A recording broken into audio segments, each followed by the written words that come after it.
like the Atlantic and I'm going down like the Titanic. I can't believe like the Atlantic. Assalamualaikum warahmatullahi wabarakatuh. Selamat malam semuanya.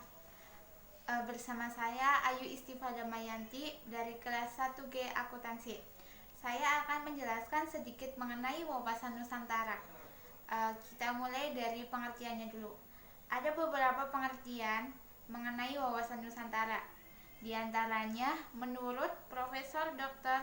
Wan Usman bahwa wawasan Nusantara adalah cara pandang Indonesia mengenai diri dan tanah airnya sebagai negara kepulauan dengan semua aspek kehidupan yang bervariasi. Adapun menurut Kelompok Kerja Lembaga Pertahanan Nasional tahun 1999 bahwa wawasan Nusantara adalah cara pandang dan sikap bangsa Indonesia mengenai diri dan lingkungannya yang bervariasi dan memiliki nilai bermasyarakat, berbangsa, bernegara untuk memperoleh tujuan nasional. Dari pengertian tersebut dapat disimpulkan bahwa wawasan Nusantara adalah cara pandang dan sikap bangsa Indonesia mengenai diri dan lingkungannya yang serba beragam dan bernilai strategis dengan mengutamakan peraturan dan kesatuan wilayah. Itu adalah pengertian dari wawasan Nusantara.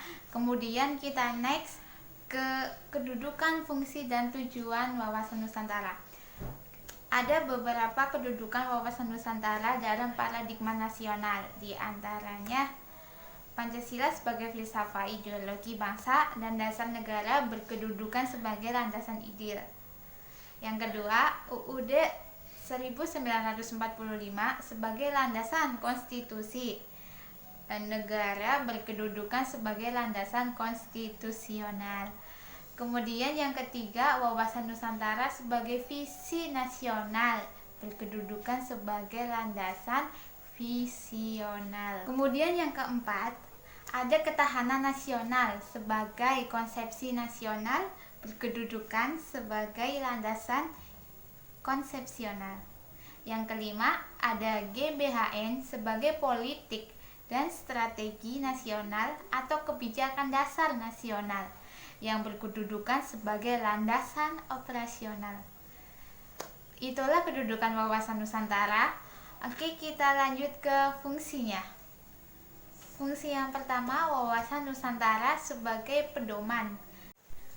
Kemudian berfungsi sebagai dorongan, motivasi, serta rambu-rambu dalam penentuan segala kebijakan.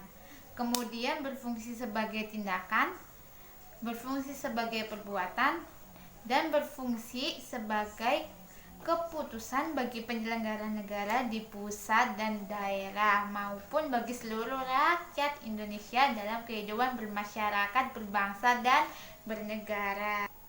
Itulah fungsi-fungsi dari wawasan Nusantara. Yang terakhir kita next ke tujuan. Wawasan Nusantara memiliki tujuan mewujudkan nasionalisme yang tinggi di segala aspek kehidupan masyarakat Indonesia yang lebih mengutamakan kepentingan nasional daripada kepentingan individu, kelompok, suku bangsa, daerah, atau golongan. Sekian yang dapat saya sampaikan mengenai wawasan Nusantara. Kurang lebihnya mohon maaf.